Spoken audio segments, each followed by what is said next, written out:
Alright everyone, so this is going to be a different video, mostly because I'm the one making it, not JP. But this is just an issue that is really important to me and that I think should be addressed. So be warned, this video is going to be more political than our other videos, so if you think it's going to offend you, I don't care.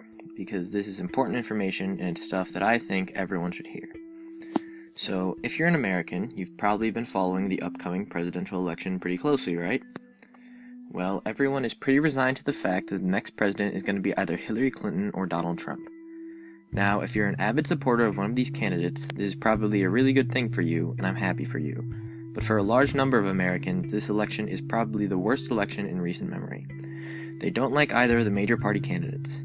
Like, literally both major party candidates are being investigated and have the potential to be thrown in jail. Like, they won't, because they're both too powerful, but that's beside the point. As of the writing of this video, graphs I found on Real Clear Politics, which will be linked in the description, list Hillary Clinton's unfavorability rating at 55.6% and Trump's at 61.1%, which is pretty much the highest unfavorability rating of any major party candidates in, ever. So a lot of Americans hate both of them, but are like, meh, I'll just vote for so-and-so because I hate the other one more. Does no one see anything wrong with that? And again, if you do like and support Hillary or Trump, that's fine. You are allowed to support any candidate you please, and if you do like either of these candidates and their policies, I'm happy that your candidate is doing so well, and I'm happy you're taking a stance for something you believe in. But even keeping that into account, I know you can still probably see how it's kind of messed up that people who don't like either of the two-party candidates are being forced to vote for one of them and just to avoid the other one. Now, if you're just like, man, it sucks to suck, that's just how politics work, just vote for my candidate, then you clearly don't value democracy, you don't value the principles our country was founded on, and you have a limited understanding of how the world works. Like, in the UK, they have a shit metric ton of political parties. Like, according to Wikipedia, great source, I know, shut up, it's fine. They have 16 that are considered major, 23 that are considered minor, and then even a couple more that no one really cares about. That's a lie, people care about them, but they don't really hold very many seats in public office, so they're not considered even minor political parties. But whatever. And you're telling me that in the US, we can only have 2 choices for president. Like, that's crazy to me. But Shane, I hear you yelling at your computer monitor/smartphone. We have third-party candidates. Like, no one's forcing you to vote Democrat or Republican. And you're right when you say that. But the problem is, third-party candidates in this country are considered a joke by many people. Like, we've entered this mindset that a vote for a third-party candidate is just a wasted vote because there's no way they can win. And to that I call bullshit. Now, I heard this quote somewhere before, but I couldn't find who said it for the life of me. So if you know, tell me in the comments and I'll put it in the description. But I once heard someone say, the only wasted vote is a vote without conviction. If you don't like Hillary or Trump, don't vote for Hillary or Trump. Vote for someone you support. And now we get to the main topic of this video, Jill Stein and Gary Johnson. Now, if you haven't heard of these two people before, Jill Stein is the presidential candidate for the Green Party, and Gary Johnson is the presidential candidate for the Libertarian Party. Now, I want to make it clear that I'm not endorsing either of these candidates. I don't fully support the ideas of either of these people, nor do I fully support the ideas of Donald Trump or Hillary Clinton. I support my own principles, beliefs, and ideals, and the one thing I believe in more than anything else is a democratic process. Because of this, I believe that Gary Johnson and Jill Stein should be let into the presidential debates. Now, back in the day, the presidential debates were regulated by the League of Women Voters, but later on the debates began to be held by the Commission on Presidential Debates, which is currently run by Frank Fahrenkopf, former head of the Republican National Committee, and Michael D. McCurry, the former White House press secretary.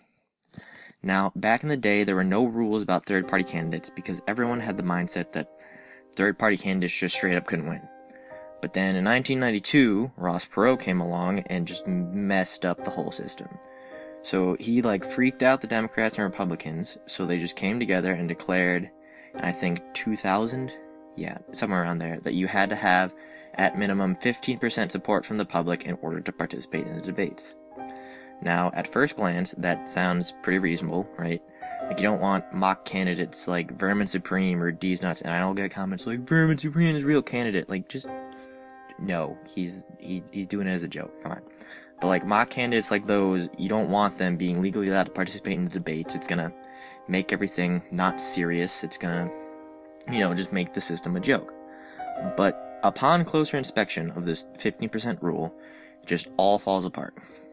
The percentage threshold for the debates has kept more legitimate third-party candidates out of the debates than it has stopped mock candidates from entering. And then here's where we get to Gary Johnson and Jill Stein. Because of Bernie Sanders' whole political revolution thing, a whole lot of Americans are pissed off at the American government.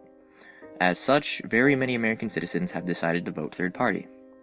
As of the writing of this video, Real Clear Politics had Gary Johnson polling at 7.3% and Jill Stein polling at 4.0%. Now, other polls I've seen but couldn't find for this video have Gary Johnson polling as much as 10% and Jill Stein polling as much as 7%. Now, when added together, if you just take the lowest amounts that Real Clear Politics gives you, that's over 10% of the American people who are voting third party. 10%. That's like 24 to 25 million people, assuming 100% voter turnout rate, which would never happen. But even for like a 20% voter turnout rate, that's still around 5 million people, which is like a freaking lot of people. And in addition, third-party candidates are so incredibly looked down upon as fake candidates, they are rarely even included in polls. So how are they supposed to get 15% support in the polls if they're not being included in the polls? Like, duh, they're not gonna. So by not letting Jill Stein and Gary Johnson into the debates, the will of millions of Americans, around 24 to 25 million Americans, if we assume 100% voter turnout rate, which is impossible, but again, millions of Americans, their will is being ignored. These are legitimate candidates for president. They are not mock candidates, they are real, and they deserve to be in these debates. Now again, I do not personally endorse either of these candidates, but I believe in democracy, and I believe that it is insane that we are ignoring the will of these millions of people. And even if you support Clinton or Trump, which again is perfectly fine, you should still support having Stein and Johnson in the debates on principle alone. If you believe that these candidates should not be in the debates, you are ignoring what millions of people want, you are engaging in active censorship of a group of people, and you do not care about democracy. If you stand on principle for the values this country was founded on, support having Jill Stein and Gary Johnson in the presidential debates. Let's treat them like the real candidates they are and not as the jokes the media portrays them as. Let's let Americans know that there are more options and that they should vote for a candidate they actually like as opposed to voting for a candidate to keep another one out of office. In the description is a change.org petition that is trying to get Gary Johnson and Jill Stein in the debates. If it gets enough signatures, someone, somewhere in a position of power will have to respond to it. Remember that whole "let's build a Death Star" petition thing? That got so popular that the White House was forced to respond to it, even though it was a joke petition. No duh, we're not going to build a Death Star. But they had to respond to it because it just had so much support behind it. So imagine what could happen with a real petition. A real legitimate petition based on a problem that the American people see and want to fix. So like this video, comment, sign the petition, and most of all, share this video. The more people see this, the more people can sign the petition, and the greater chance we have of getting noticed.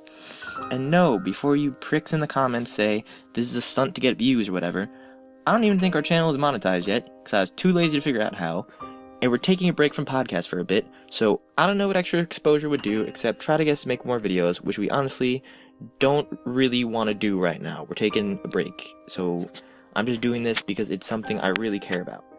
I just saw something that was messed up with the world, and I wanted to do what I could do to correct it. So later, and as always, thanks for